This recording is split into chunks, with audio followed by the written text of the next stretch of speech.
Well, hello, everyone, and welcome to 50 Now What? I'm your host, Alicia Sutton, and today's episode is It's Never Too Late to Make New Friends. We'll be talking about forming and fostering friendships in your later adult life with life and relationship coach Amanda Jaggard. Amanda is an executive coach and partner with Novus Global and co-founder of the Meta Performance Institute. And she'll be talking to us with her personal and professional experience to the subject of women in their 50s building and maintaining relationships. Let's just jump right into our episode. Hi, Amanda. It's good to see you again. Hello. Good to see you too. Thank you so much for having me on your show today. Oh, and thank you for being here. We really appreciate you. Now, Amanda, we know that, growing up, making friends are, you're spending all your time with friends and you're hanging out. You can make friends. But what are the differences in making friends, let's say in college, versus what making friendships and what that looks like later in life, much later in life? Yeah, that's something I think about a lot because I have two teenagers, and so I watch them and their friendships and just how easy it is. So easy. Or I think back to college when I was living in a dorm and we were living together like all the time. And so there was just that natural affinity and it just happened. And so I think there's a few things when I think about that, like you're friends with who they're like, you're friends with who you're with. Like my teenage son who's a senior, I don't see him like, yes, he is discerning, but he goes to a smaller school. So those guys are his buddies. There's like, okay, these are the friends, these are the people who I'm around, so these are where I'm going to make my friends, or my kid, he's in volleyball, or, right, like these are the people I have class with. So I think older, there's a few things that come up for me. One is around the intentionality. So I am going to need to go and find those spaces to spend time with, or I'm going to need to notice that there is someone in my life who I might not be super close to, who they check all the boxes of this is what I love in a friend, or I would like to get to know them better. And so then there's a tensionality around like, being on, like, I would like to get to know you better, or like, hey, could we hang out sometime? Could we go out to create those spaces? And I do think that there is then the piece of I do get to be more discerning in who it is that I am going to choose to be around. But I do think that the intentionality of where I am going to put myself, because I think like they've looked at different places and been like, oh, I'll go and hang out there. But then I decide, oh, that's actually not where I want to go hang out. So then I can go and go someplace else. But I look at my kids and myself in college, like you were kind of just stuck with the girls who were in your dorm, for better or for worse. That was it, and that's who you were around. Which I think that choice as an adult can either sometimes when we have choice, we think that that's a really good thing, and when we have too much choice, it can be a little overwhelming. Right. And so for me, there's also, I think a listener's like to not get so overwhelmed or like have so much choice that it keeps me from actually just making a choice, if that makes sense. That makes perfect sense. And I think a lot of times it narrows down to, like you said, where your true interests lie. You really kind of, that's the good part about being an adult, is that, or at least you hope so, or at least you should be, or I don't want to should on anybody. That's not a fair word, but at least you want to at least be in a place where you know yourself well enough, you're self-aware enough in your life and in your state of life and state of mind, that you are making a clear choice about these are the things that I want to do. These are the people who I'm going to surround myself with.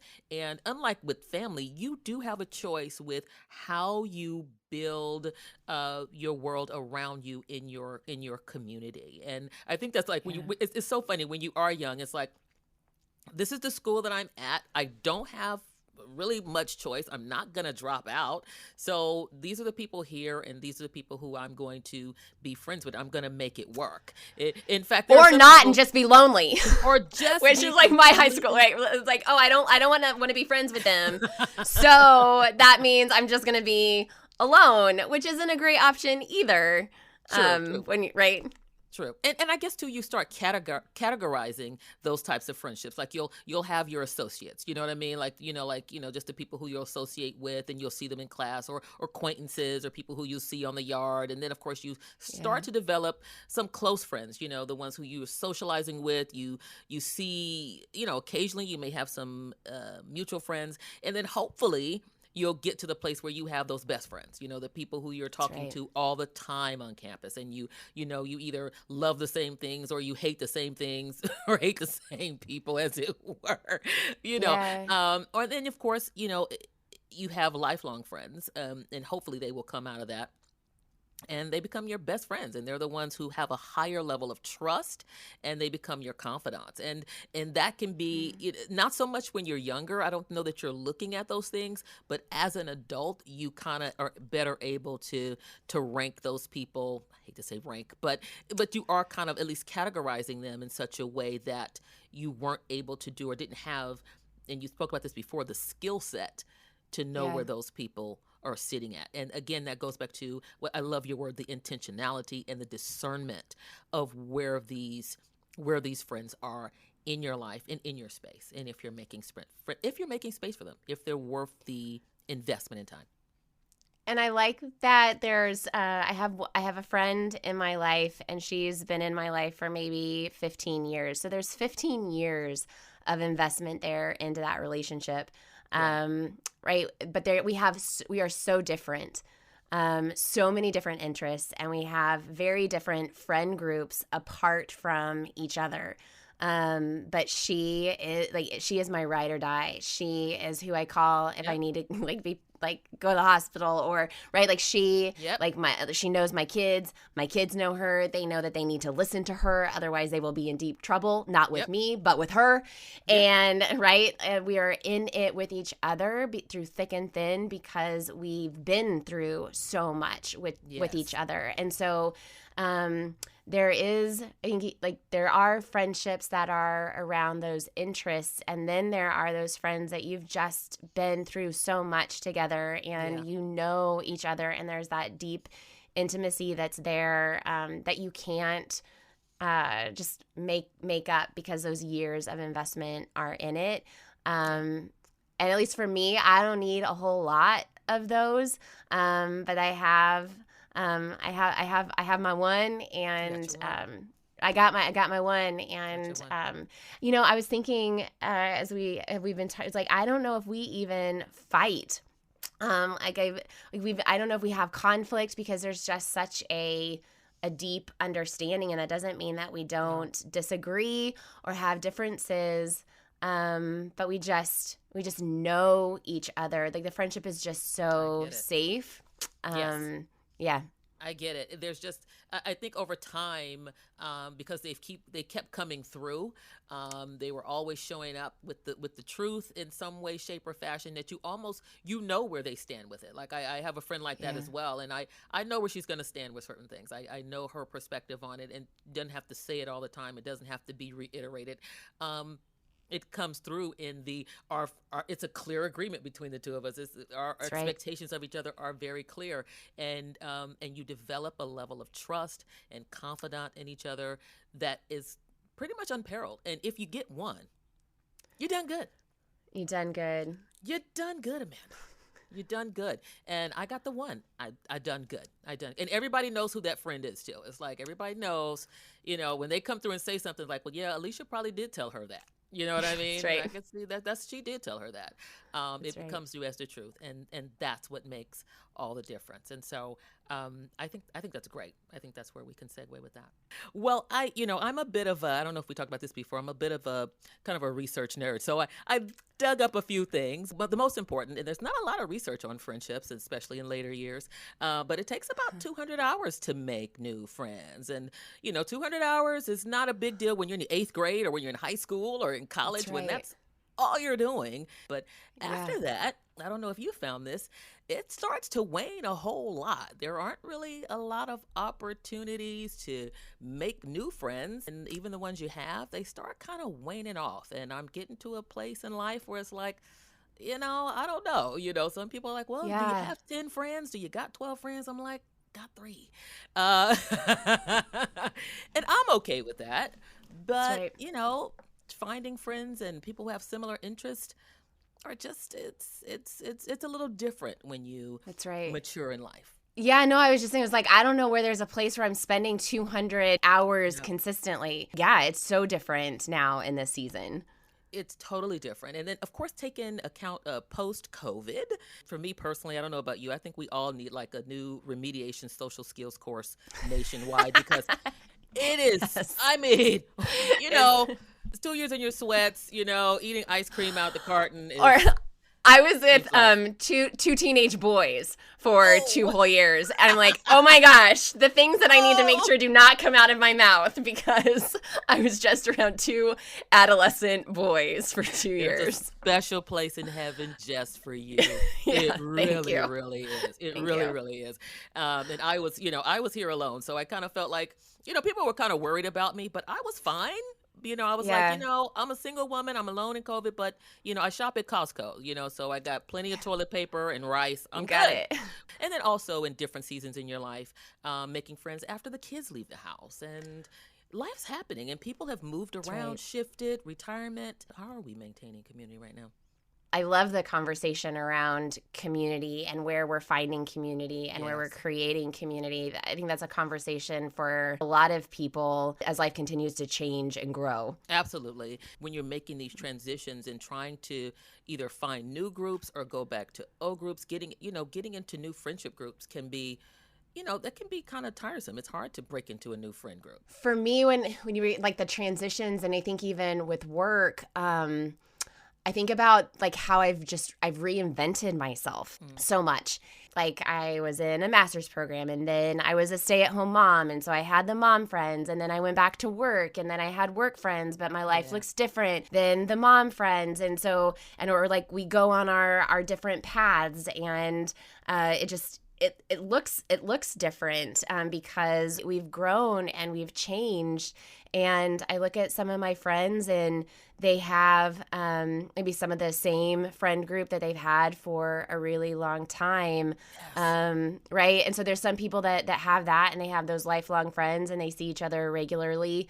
That hasn't been my experience, and so I think sometimes for me, I can get almost like resentful or jealous Yeah. looking at right the other people. So when you said like I break so into the get friend group, that. like it's like, oh, they have Yeah. their little group, and so how do I like get in with Yeah. their group? And then I feel bad because I'm like, oh my gosh, I am back in high school again. It is exactly the My same. brain is 16 years old, and It is.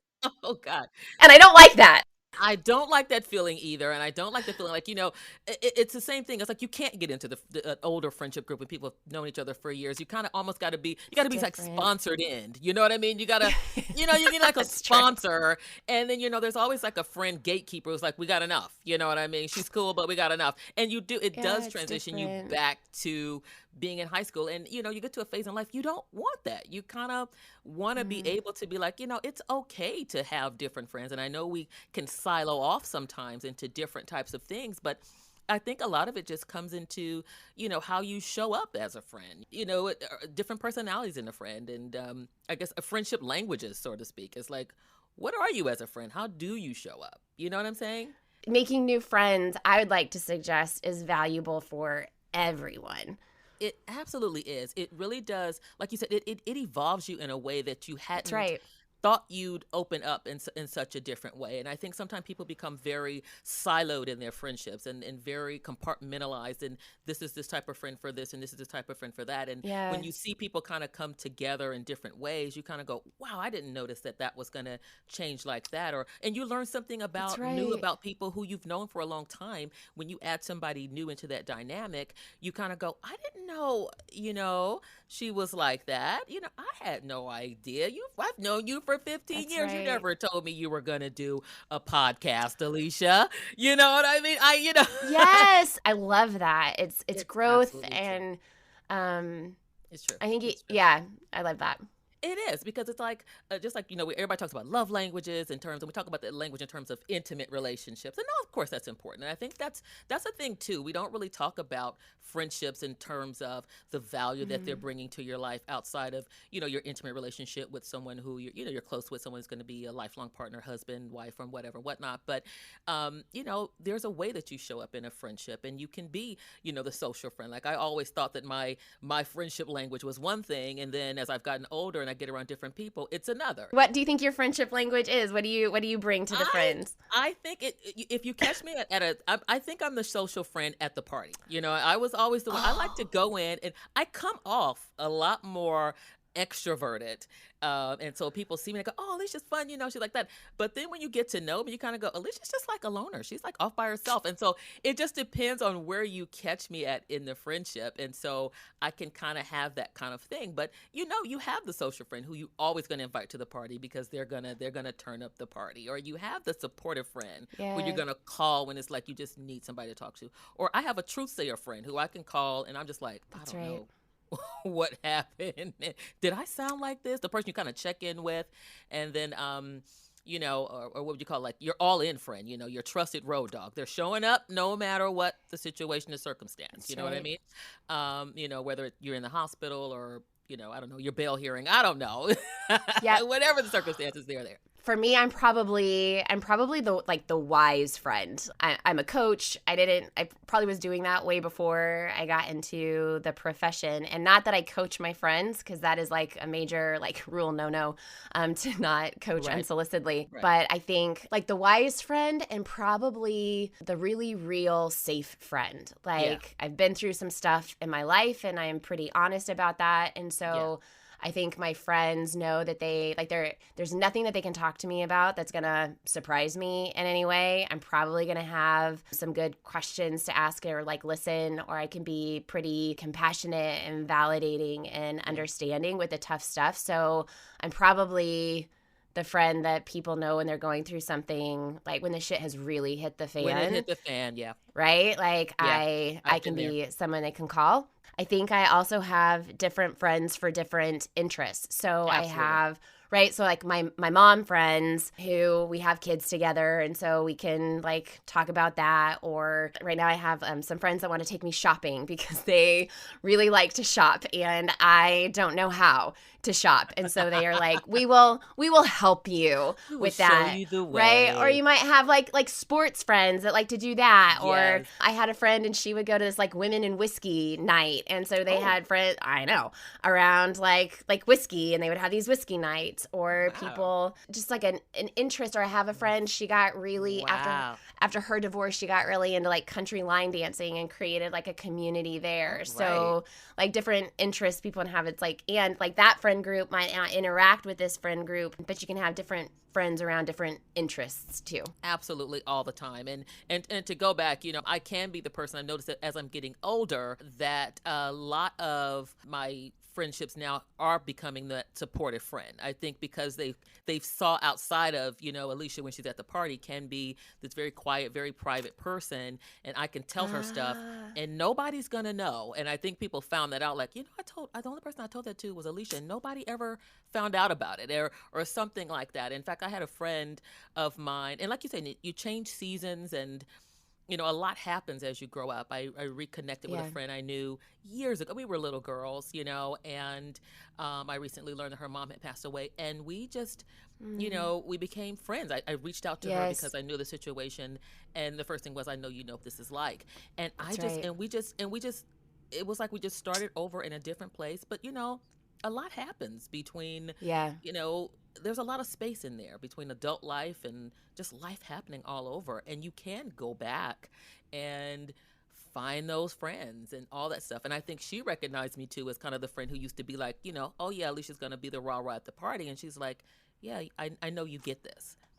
Yeah. If it's friendship is about connection, and connecting on different things, looking at friends from the past, we might have like I think that there's sometimes where people go different ways, and so the connection maybe isn't there anymore. But what I hear you saying is the Yeah. like right, interacting again and realizing, oh, we have a connection that maybe we didn't have back then. And it's not even like a rekindling of the friendship, because it isn't like something that was old that you're bringing back again. It's something actually completely new. It's just that you very true. had a different connection in a different season. So it is like a new friendship, because you are both new people now than who you were back then.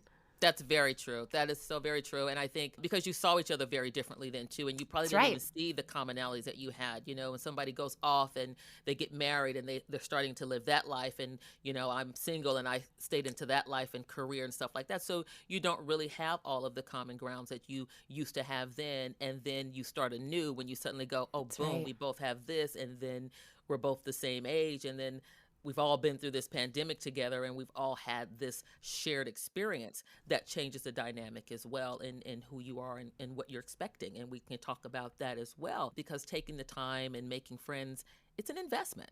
You know, you really are investing your time into these people. And I have to take my time as well, because I'm the type of person, I can also enjoy my own company.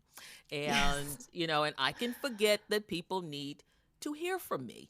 And so I'm trying to get better at that. I'm getting better at that. But I know you understand that as well.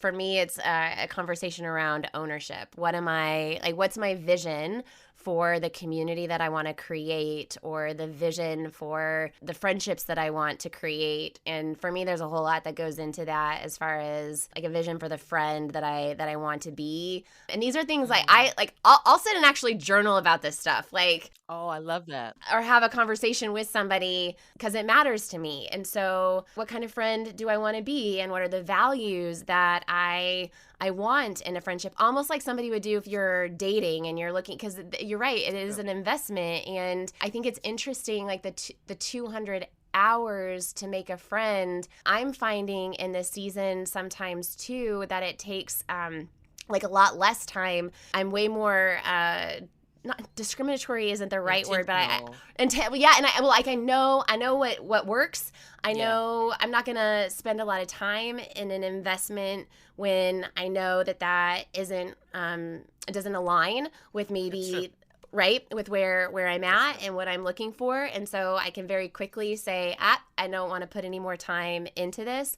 But then when I do find people, I think I have skills now that I've learned over the years to create deeper friendships. Yes. I have skills in intimacy, that I didn't have when I was 20. Absolutely. Right. And so there is a piece of bringing that in. And maybe this is what I think about.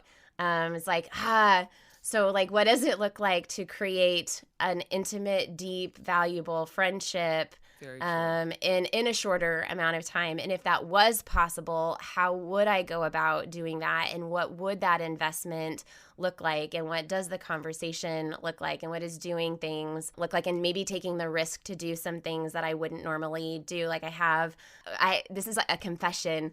I know. I have never been on a girls' trip. Oh, I know. Which some people are like, this is like really, but I've never been on a girls' trip. I got married when I was 20. I know. I got married when I was 22 years old and started having babies at 27 and like doing the thing. And there was a lot of complicatedness there. And so it just didn't make a whole lot of sense to go, and money and just like all of the things. And I think that would probably surprise a lot of people, because people think that I'm very social. But I've never just gone on a girls' trip. And I have other friends who haven't gone on girls' trips. So we're having conversations about this. And so I have some friends who are like masters at it. And I look at them, I'm like, teach me your ways. How does this look? And how you just plan and go somewhere? Like, right? And then, but I have a friend and she hasn't gone on girls' trips. So she's flying into Los Angeles for a weekend. I know. And we're going to like hang out. And I'm like, you're coming. And like, I'm just love that for you, gonna hang out, right? But I've met her one time in person, so she's a totally new friend. And so like there hasn't been 200 hours, but there is a desire for connection and an intentionality around connection and a love for each other and an advocacy for each other. And so I'm super looking forward to her coming into town, and like I don't know how to host I'm someone. excited for Thank you too. I'm so excited for you too, because you're going to have a good thing. And you make a very good point. And I think this is the value of growing up. And that is you know who you are a lot more, and you can pick up on, you have developed a skill set that you just aren't going to have in your 20s when you're spending hours, talking on the phone before school, after school, study group, all that stuff. There's something about adulting that gives you, first of all, the value in yourself, what you're looking for.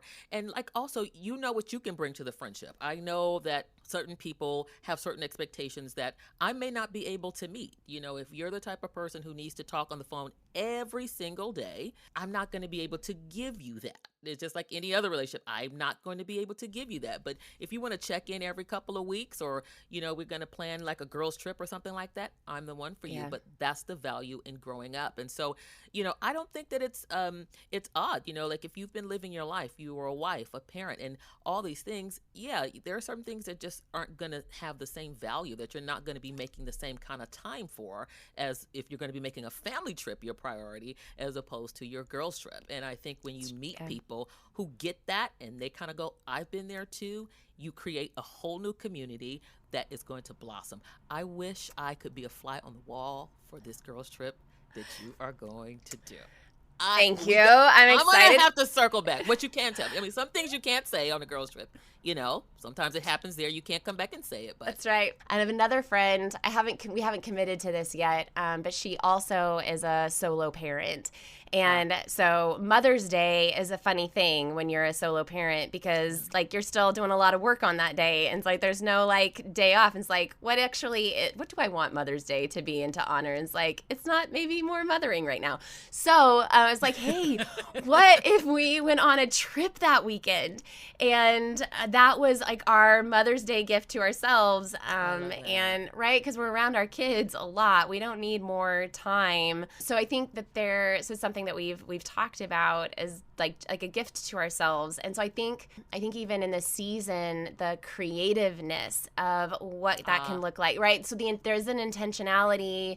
There's an intentionality in a lot of different pieces. There's an intentionality to discernment. That's the word I was thinking of, like the discerning of like who do I want to invest in? What can strategically that investment look like with some of the limits that I have in my life, right? I think another thing that came to my mind as you were talking earlier was an intention around agreements.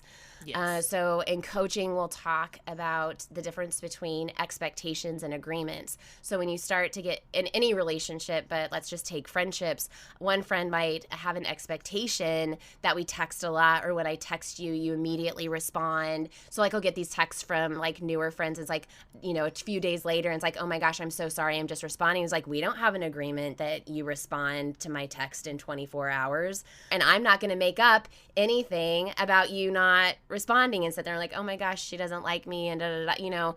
So they're right. So I think even having clear commitments or agreements as friends can help with some of that, especially as you're making new friends. People are going to come in with different expectations about what friendship looks like. And so it might feel really, really awkward to have a conversation, like a DTR, define the, like what kind of friend, like what's the friend thing here. Yes. But I've found like as uncomfortable and awkward, and like maybe I'm just like, I know I'm weird, so I just own the weirdness, right? But like having a conversation of, okay, what are we committed to in this friendship can be really helpful for clearing up any possible conflict or misunderstandings. I love that. It's funny when you're saying that, because we're talking about just accept you're weird. I was thinking, I was like, you know what? I wonder if there's like a friendship survey I could come up with. Like, I just hand this out.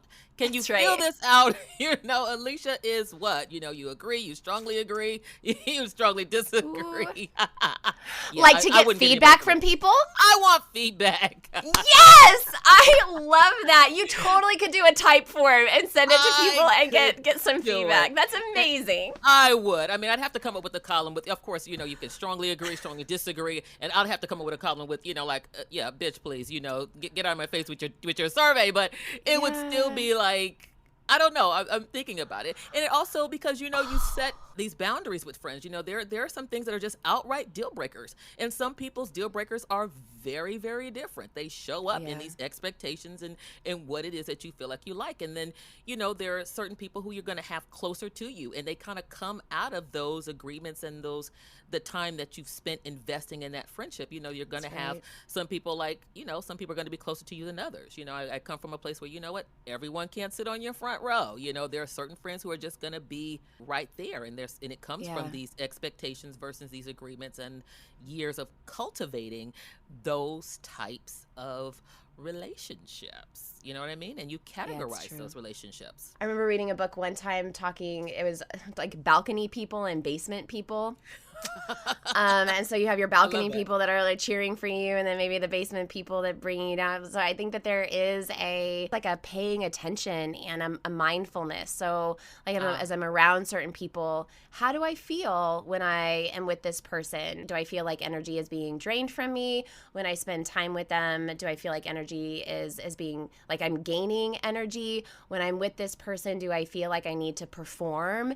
And am I thinking about who I'm being and what they're going to think? Or when I'm with this person, do I feel very safe to be me and who I am? And so I think that there's a mindfulness and a paying attention, at least for me. Oh, how do I feel when I'm with this person? And like, okay, check in with my body. Like, what's going on? Oh, that is so Because I true. think right? Because there's some people who are like, oh, I get really anxious, or I'm thinking, or like when I'm coming home, I'm thinking, oh, I said this, did I say this? And then there's some people where I just feel so safe and loved in their presence, and that's who that I'm willing to invest more time in, or who I want to make sure I'm spending time with. That's like the pillar of what the friendship can be, and it is what they're like. And I know what that's like, and I think that's why after a while you start to kind of filter off and fluff Yeah. off those relationships where you said basically giving into your mindfulness and actually feeling how you're feeling around them That's right.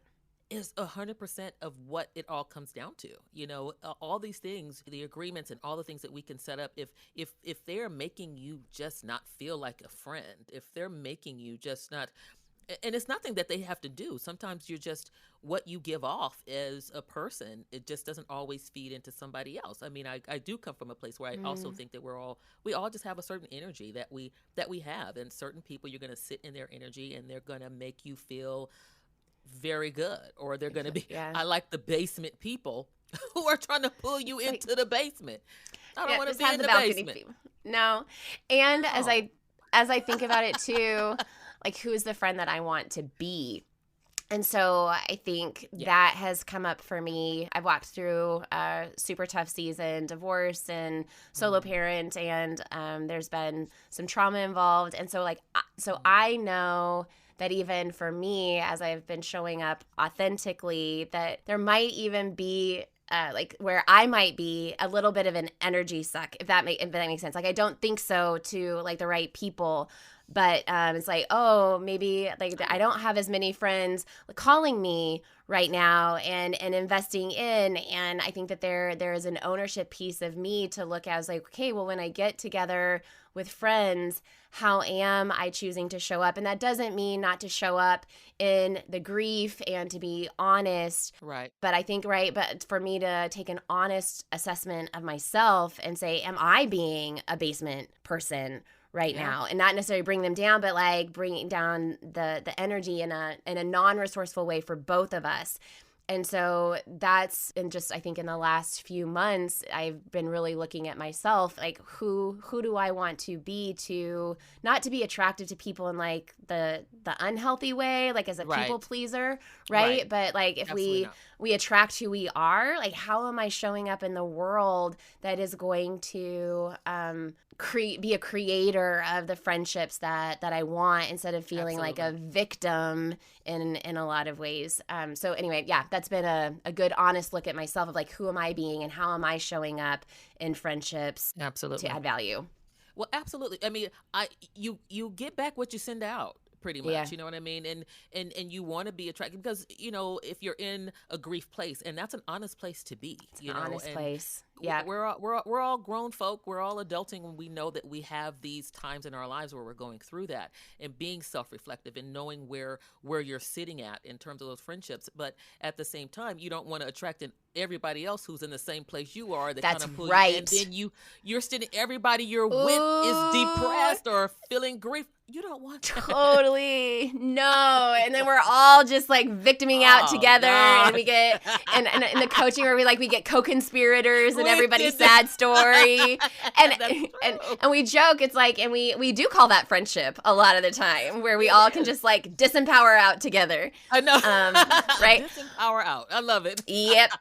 That warm, fuzzy victim blanket. We just love it. All get under it together. Totally.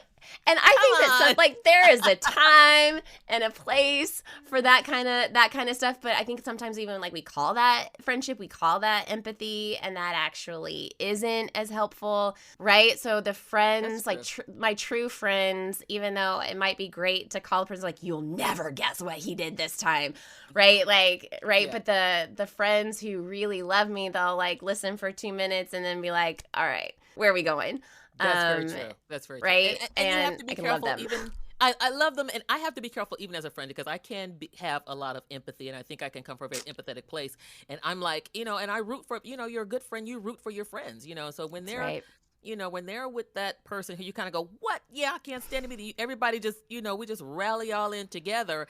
And then there comes a time where somebody has to say, okay, we all equally cannot stand him. We all equally, you know that you're in that place. But we need to start finding avenues for us to venture out of that. And I'm finding that it's important, at least for me, to be able to trigger those things off and kind of go, all right, friend, I'm with you down here. But we both need to find our way out of this mutual loathing. We got to take the victim blanket off of each other, and then, that's right. And find another comfortable place for us to be, because there is something else out there, and find our light. That's right. Yes. I think that there also is a value to, like a good friend is someone who we can disagree, or they're going to tell me things that I don't want to hear. So it's not just the commonality or the, again, agreeing with my, victim story, but they care so much about me that they're going to say things that I don't want to hear. Or I think even having friends who have different opinions about things that I do, and see the world differently and think differently, and that's okay too. Like, that isn't a deal breaker around things in a lot of ways, because I can learn and grow. But yeah, those friends that are gonna like not just agree with everything that I say and where I'm at, and that love me enough to want the best for me, whatever that looks like, is super valuable. It is valuable to have the truth sayer friend who's telling the truth in your best interest, not the truth. Some people are just truth sayers because I just like to just have an excuse to say whatever it is I want and hurt your feelings and, talk about your clothes. Not that. Not that. But not that person, like you said, who really holds a space of love for you as a friend. And friendship at the end of the day is about a love for another human being. It is about having that kind of love of shared community and having that kind of honesty with each other and wanting each other to kind of, it's not your intimate relationship, but it is a relationship. And having that truth sayer kind of give you that, not always, they know when. Like, I know when, there's a time like, okay, yeah, maybe I'm not going to broach that right now, but we're going to circle back to that. We're gonna go out for drinks, and we're gonna tap in on this little issue in a way that is best for them and in their best interest. And I think that that is the place where we all want to be in a friendship. And I still want to know what's going to happen with this girls trip that you got coming. Well, we won't film it, we won't tape it, but I definitely want to know. And as we wrap things up, this has been a great conversation, and I hope that people are listening or getting something from it and an understanding, if nothing else, just to trigger who you are as a friend. Yeah. What you're looking for as a friend. And I love your, agreements and expectations as friends. I'll see if I can develop a survey, Amanda, maybe. Oh my gosh, I would love to see that. I think that there's something there, like, to get feedback from your friends on how you are as a friend. And like that's genius. I love that so much. I totally want that. So I'm going to keep you apprised of my, friendship Please survey. do. I'll let you know who is no longer my friend because of it. And and we'll share it. We'll never know. It'll be a whole study. But I think that this has just been a wonderful conversation. And I hope it'll probably come up again. I think we may circle back to this as we learn a little bit more about, growing up and me growing older, and see how these things evolve and transition. What else do you have to say as we close? And give us a word of wisdom and love. Yeah, I'd really like for me, it's so much around ownership and the vision of, like what I said, like the vision of what it is that I want to create in the world, because it has a larger impact than just me as a person. And so there is a piece of putting love out in the world and cultivating relationships that bring goodness into the world, but having a vision for what I want that to be, and then taking the ownership of creating that, not waiting for someone else to just like come and find me and say, hey, you look nice, like to be your friend, but to have a vision and then to, with intentionality, go out and create that. That's what especially I'm learning in this season. It's not going to happen by accident like it did in college. It's going to take intentionality, and that can actually be a really great thing because I have, more ownership, but that's where it's at for me. That's where it's at, and that's where we'll leave it. Amanda Jaggard, thank you so much for being with us today.